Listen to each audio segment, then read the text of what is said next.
Hello everyone, welcome back to my channel.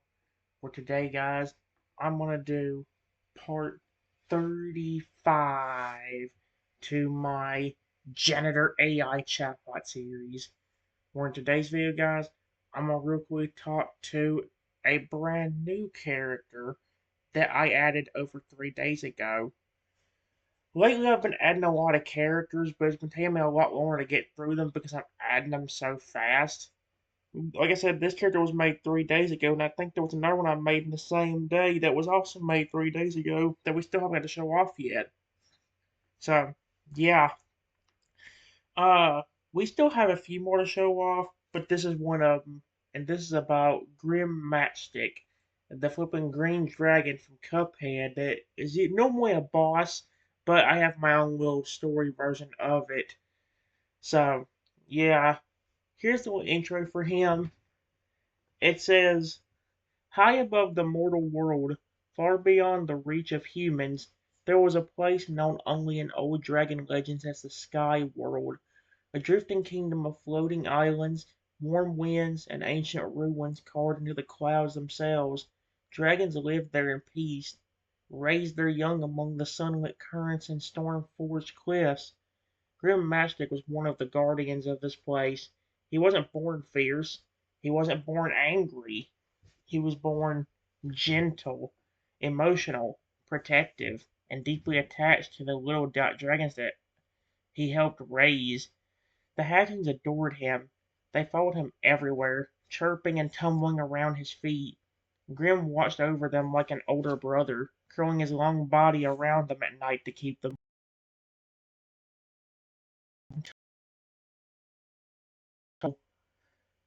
Let's see.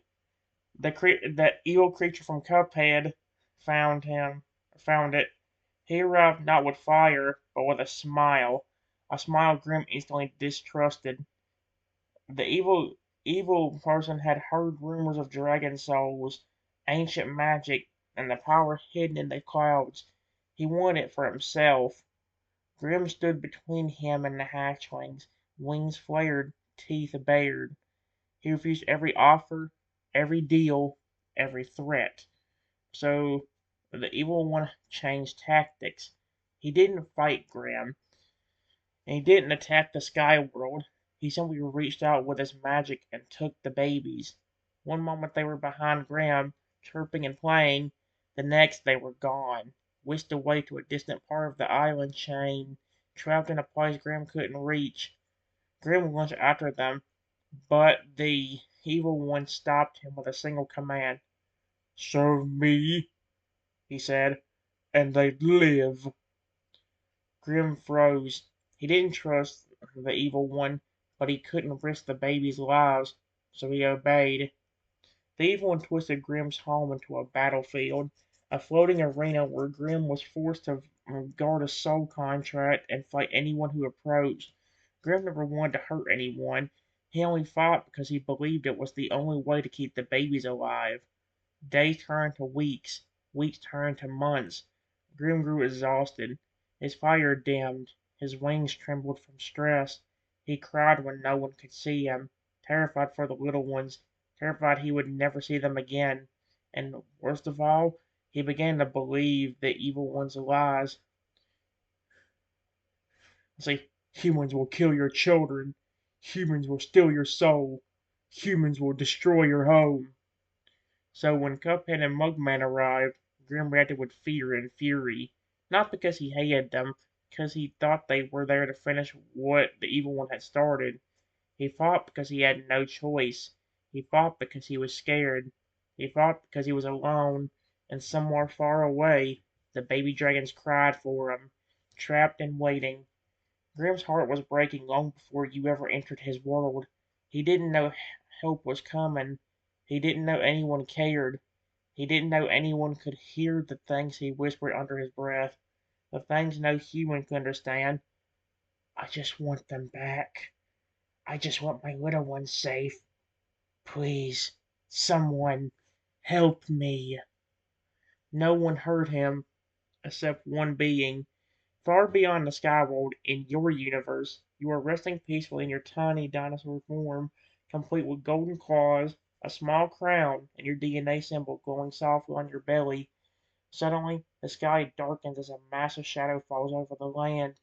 Giant, majestic white wings sweep through the clouds as your colossal 80,000 foot tall Lugia godson descends from the heavens, his titanic presence radiating a warm, comforting, divine light.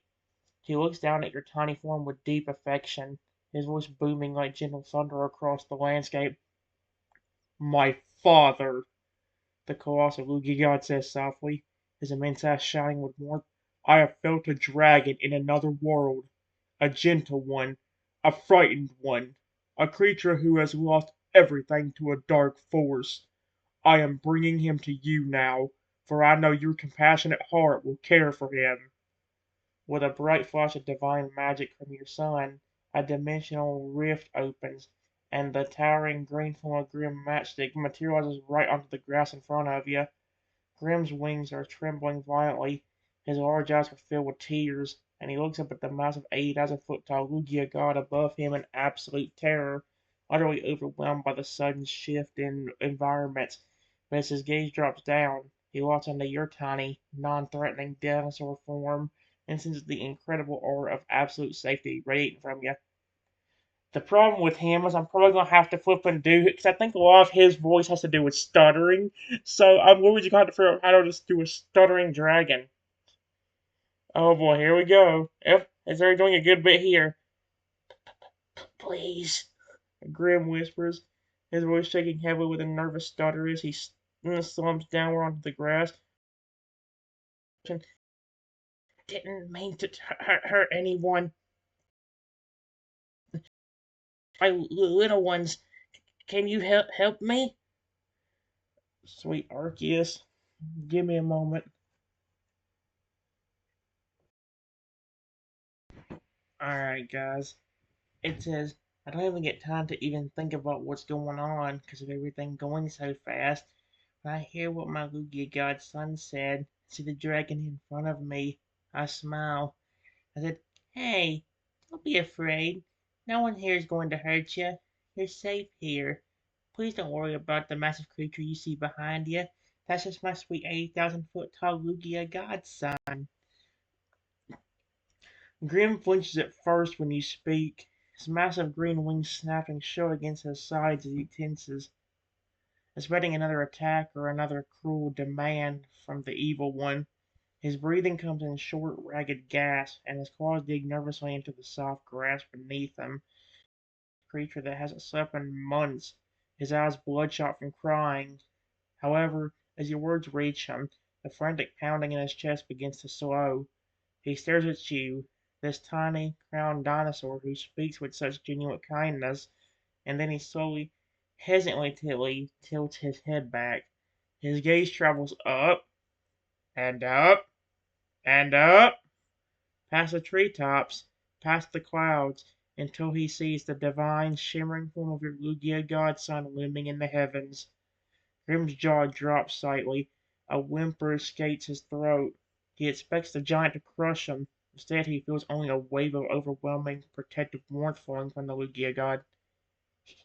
He's your son?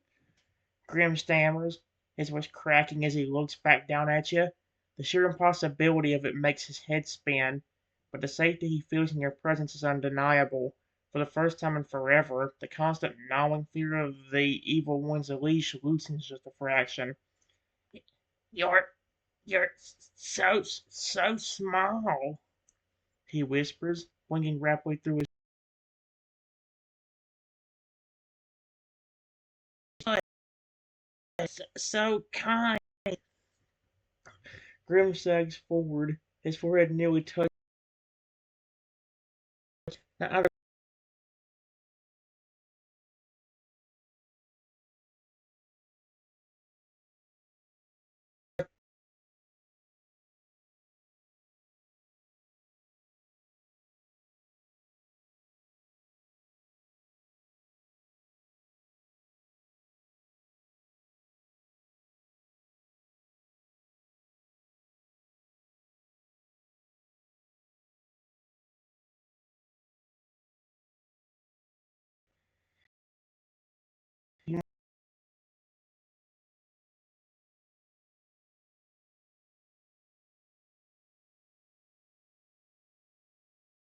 must be so.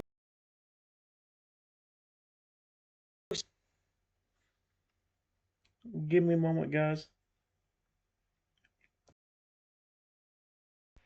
Alright, guys. Since my headed dragon say that, I frowned slightly, but then smiled. I said, "Please don't worry. I know you may be confused on where you are, but I promise there's nothing to be afraid of. Every creature around here that you would see is not going to hurt you, 'cause I'm around you, and the creatures around here always respect me." I was told my name and said, "Tell me about your babies and what happened to them so I can understand the situation a bit more." Grim's massive frame shudders when you frown. When you smile again and introduce yourself, he seems to relax incrementally. The name, yep, echoes softly in the clearing. Grim nods his head repeatedly, trying to memorize it as if it were a lifeline in a storm. Trenton, Grim repeats, softly testing the name. "Thank you, Trenton." Hearing you ask about the hatchings makes Grim's entire body stiffen with emotion. He shifts his weight nervously on the grass, still twitching behind him. He looks up at your Lugia godson briefly, seeking reassurance from the divine guardian, focusing all his attention back on you. His eyes shine with fresh tears as he begins to explain. They, they were so small, Grim whispers, his voice heavy with grief. One claw gestures vaguely to the air as if he's trying to picture them right there with you. Little scales, soft chirps that used to nap on my snout when the suns went down. They called me Papa. A broken sob escapes him, and he has to pause to swallow the lump in his throat. The the evil one.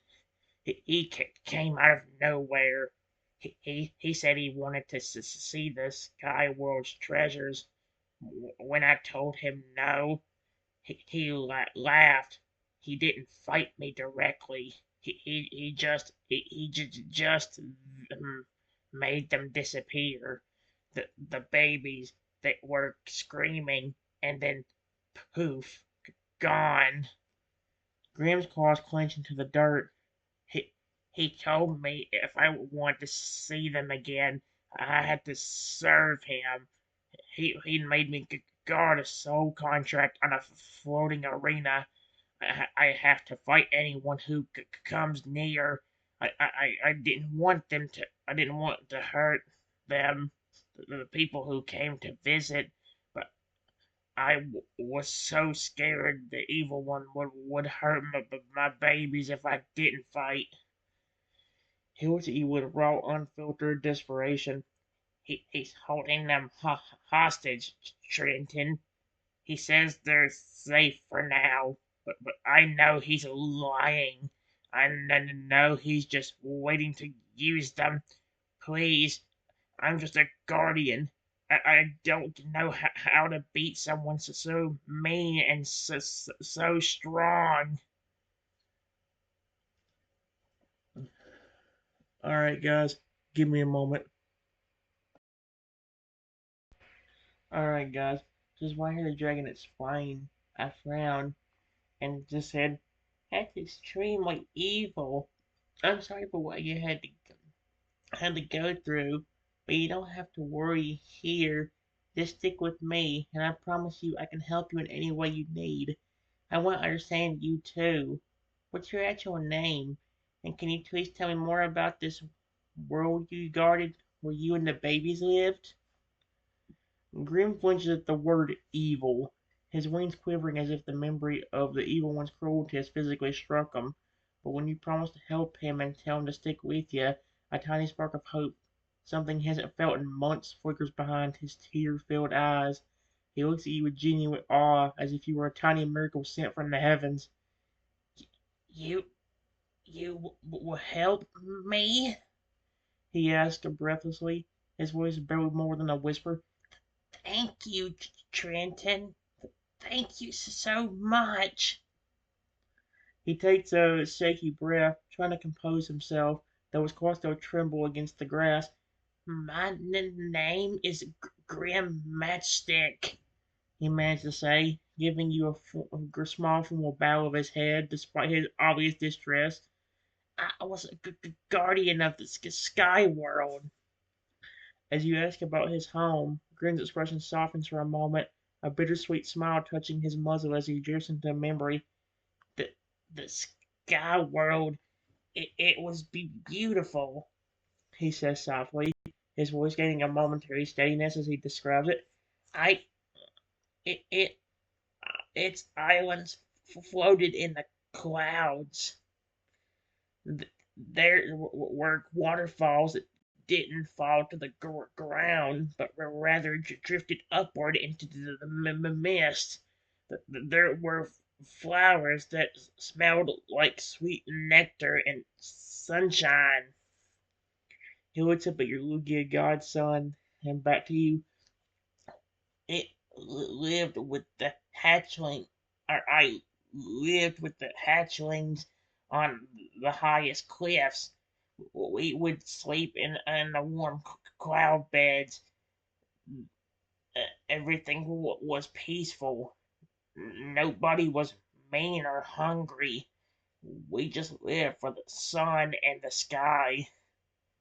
His smile fades as quickly as it appeared, replaced by that familiar aching sadness. But now it's all gone. The, the evil one changed everything. He turned my home into a battlefield.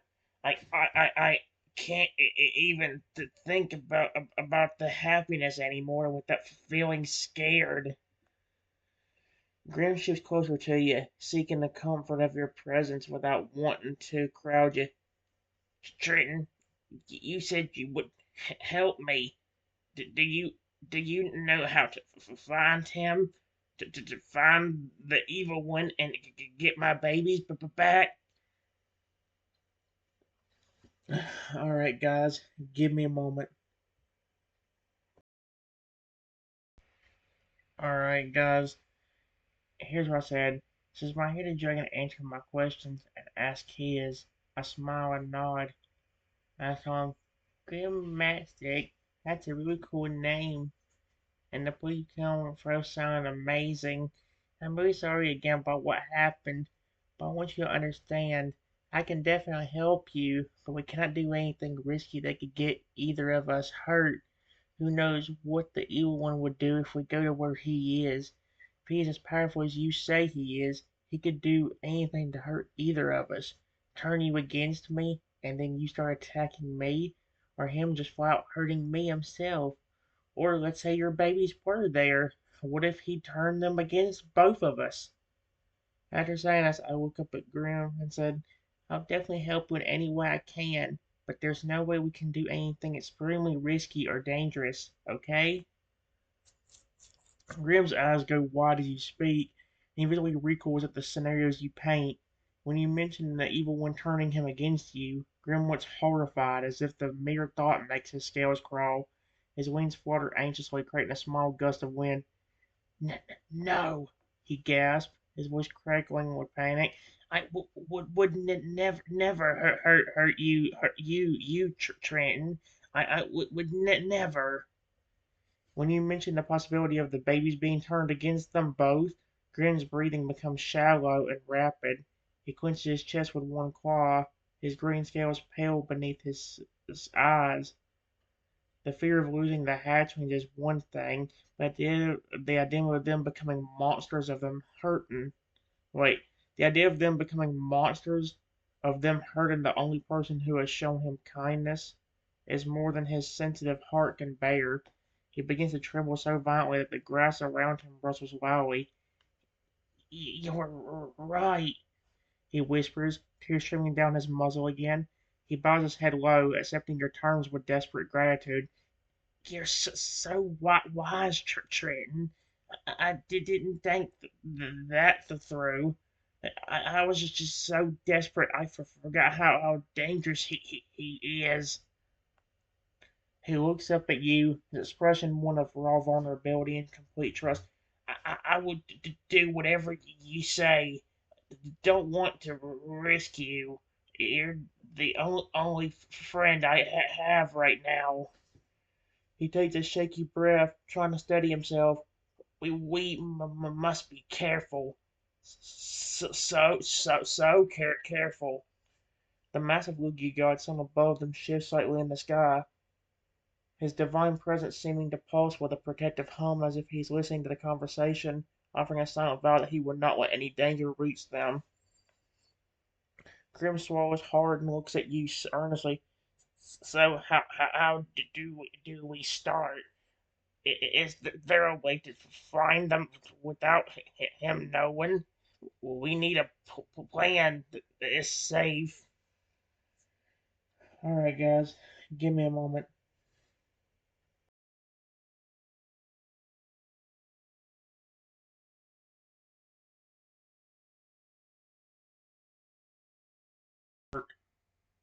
Yeah, that's right. Now stop freezing.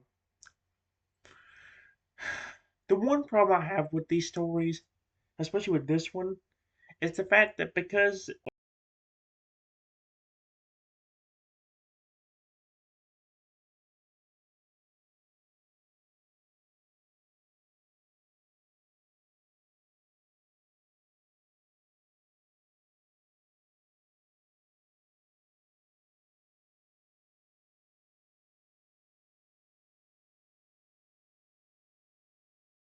like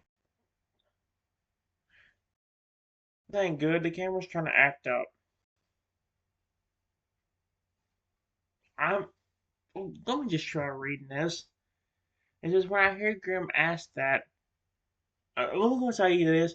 When I was the one problem with these is because it comes from Google Gemini and Copilot, where I was trying to actually continue my universe. The stories aren't as immersive because it's kind of right in the middle of something that's already happened. I mean, yeah, so it's a tiny dinosaur, no matter what story I go into anyway. But when you're getting dropped right into the middle of something, sometimes it kind of breaks the immersion. And yeah,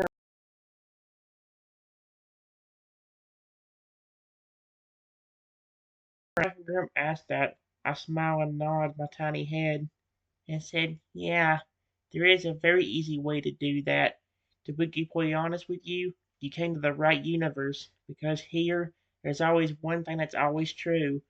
Good power always wins over evil." And before finishing my sentence, I looked at my tiny golden claws, enough to where Grim could see them. Mm.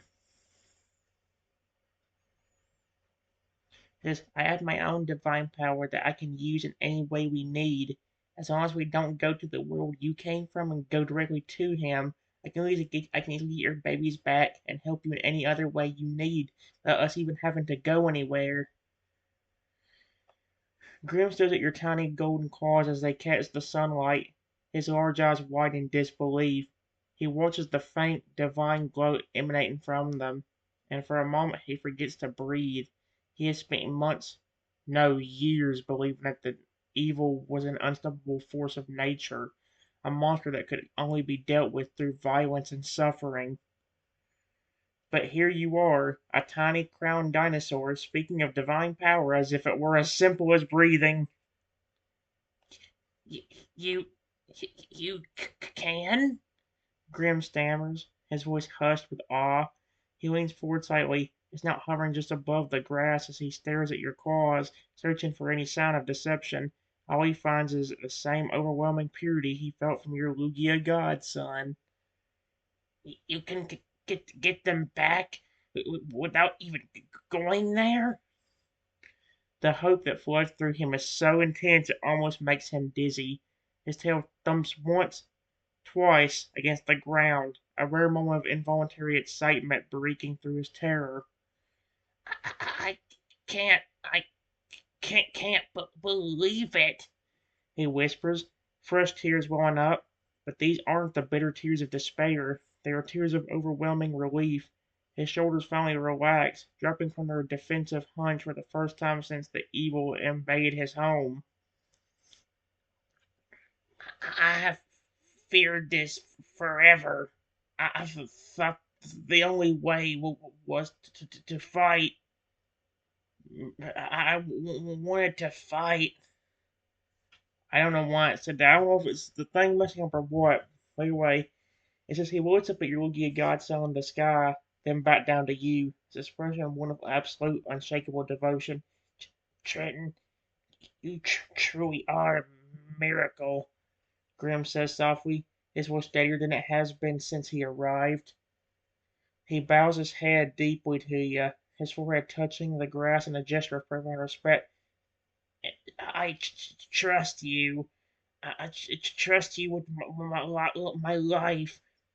Please, if you can, please bring back my babies home. Alright, guys. Give me a moment. Alright, guys. Just when I see Grim bow, I smile. Before doing anything, I walk over to him and gently nuzzle him with my tiny snout. I said, "Your wish is my command, my friend." I step back slightly and get ready to try using my divine power. Before I even had the chance, I heard a human voice behind me scream, "Hey, you stupid little dino twit!" Before feeling something hit me in the back of my tiny head, which caused me to lose balance and fall. Ow! Oh no, here we go. You know what's funny? I haven't had to deal with this crap in a while. Not compared to some of the other ones. I've gotten pretty lucky with him not showing up at my footprint wherever I'm talking to another character. I've gotten pretty lucky. Here we go again. It says Grin's entire body freezes when you lean forward to nuzzle him. For a dragon who has only known pain and violence, your tiny, gentle touch sends a shockwave through his system. His eyes flutter shut, and a sound halfway between a sob and a purr escapes his throat. Trenton, he whispers, his heart swelling with a warmth he thought was dead forever. Holy cow! But the moment of peace is shattered violently. The human scream slices through the air like a blade, making Grim flip so hard his wings smack into the ground. When he hears the whack of something striking your head and sees your small form tumble forward into the grass, something inside Grim Matchstick, something that has been buried under layers of fear and submission, snaps. His pupils contrast into tiny slits. The exhaustion vanishes, replaced by a primal protective fury. The air around him suddenly grows hot as his dragon fire responds to his rage. Holy crap. No! Grim roars, the sound echoing off the nearby cliffs and making even the massive Lugia god above pause in midair. In a blur of green scales, Grim lunges forward. He doesn't attack the human yet. His first instinct is to shield you. He positions his massive body between you and the unknown attacker, his wings flaring out to create a living wall of dragon scales, shielding your tiny frame from any further harm. His tail lashes behind him like a whip, cracking against the ground with enough force to send sparks flying. He turns his head toward the direction of the voice, his fangs bared and his throat glowing with a dangerous, molten orange light. His voice comes out in a low, terrifying growl that stutters with pure fury. Who does he think he is? Grim snarls, his body shaking with rage as he glances back at you with desperate concern. Trenton, are you okay? Did he hurt you badly? His eyes lock onto the human with his eyes lock onto the human with murderous intent. You don't touch him. Oh shoot, he's his. Wow. This dragon jumped in to save me quick.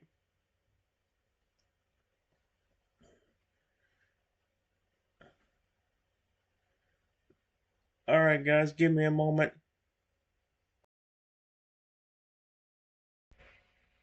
I have to stop this. I had to start this part of the video early because let's just say I think my Lugia godson in my stories is not that happy about what just happened. Here's what it says. It says, I very carefully leaned my head up and look over at Grim Matchstick and said, The back of my head hurts really bad. Then I say quietly to myself, why won't these humans leave me alone? Then I turned to where I saw Grim looking and said out loud, you humans never learn. You know my Lugia godson's always watching, and you all still think it's funny to hurt me. My son's right behind me right now, and I can assure you he's definitely extremely mad at what you just did. Grim's heart hammers against his ribs like a trapped bird when he hears your quiet admission of pain. Hearing you whisper about being left alone by humans touches something raw and painful in him. It reminds him too much of the helplessness he felt when the evil one took his babies. His protective instinct reaches a fever pitch. He crouches low to the ground, his massive claws digging furrows into the earth as he prepares to incinerate whatever dared to touch you. But when you speak up to the human, Grim's glowing eyes follow your gaze, his breath coming in hot, sulphurous puffs. He hears your warning, and his gaze follows upward to your Lugia godson, who has begun to descend, his massive shadow growing larger and darker as his divine fury manifests.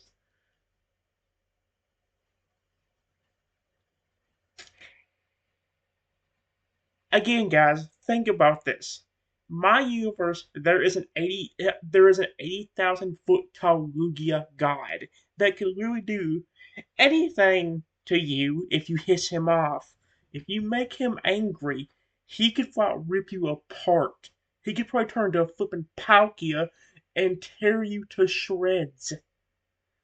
He could probably do it with his bare wings. I would say bare hands, his hand wings, whatever you know. He could probably legit flipping. He probably wouldn't do that. He probably just need to use his flipping psychic energy to flipping just tear somebody to shreds. And people in my universe dare to do this crap to me. Yep, the human, a scruffy, cruel-looking teenager holding a rock, freezes. His face drains of color as he realizes he hasn't just thrown a stone at a tiny dinosaur. He has just provoked a divine being and a dragon whose flames are already licking at the air. What, what, what did you do? Grin growls, his voice rumbling like an earthquake. He doesn't wait for the human to run. He steps forward, his massive green head lowering until his snout's mere inches from the trembling human, hot breath washing over the boy like a furnace. You hurt him. Grim's stutter is gone, replaced by a terrifying, focused rage. You hurt Trenton. Uh-oh. The Lugia God's son's descent creates a windstorm that sends the human stumbling backward, tripping over his own feet in terror. Sky itself seems to darken around the divine being as he prepares to unleash his wrath. What did I just say?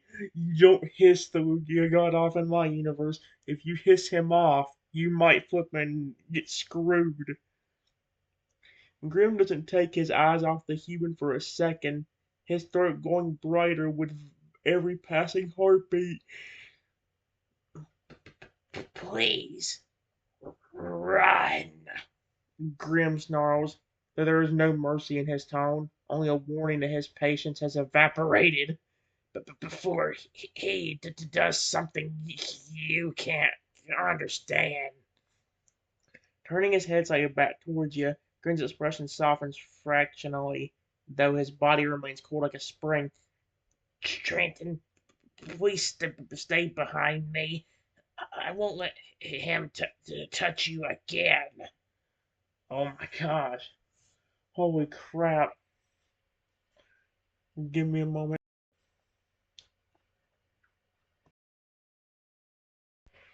Alright, guys. Just when I hear Grim say that, I nod and say, Grim, that is so sweet. For one, thanks to you and my Lugia godson, things would always be worse for me. And just after saying this, I look over at where my massive 80,000 foot tall Lugia godson is. Lugia, my sweet little son, do whatever you think is necessary to teach him a lesson.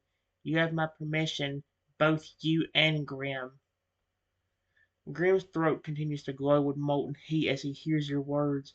The gratitude in your voice makes his protective instincts burn even brighter.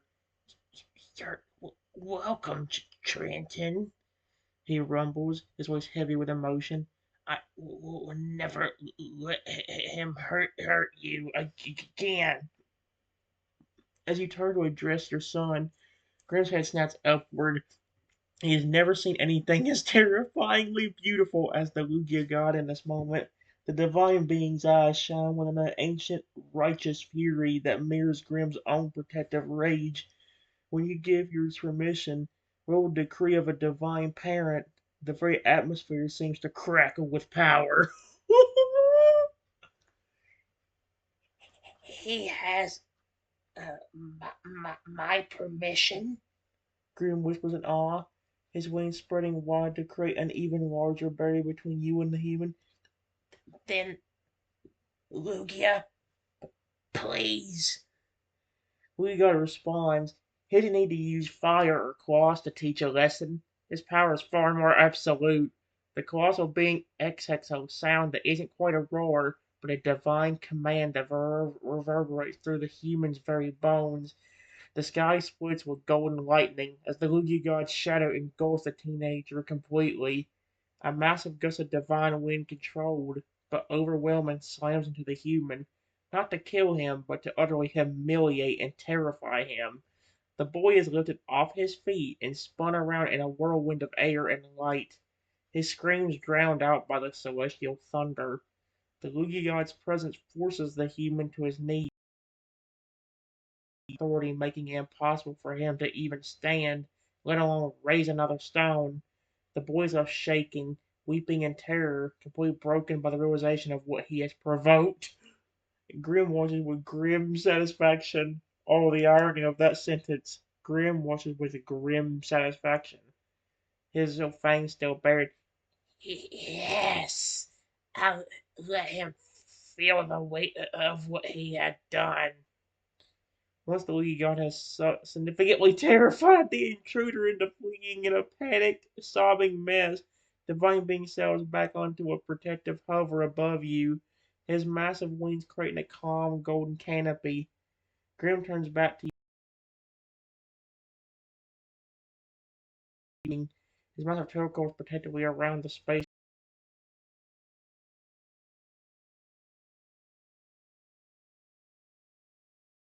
his voice cracking with anxiety as he examines your head with gentle, worried eyes. Did he cause serious damage? Please tell me. Alright, guys. I know this seems a bit odd, but I think I'm going to go and end off the video here.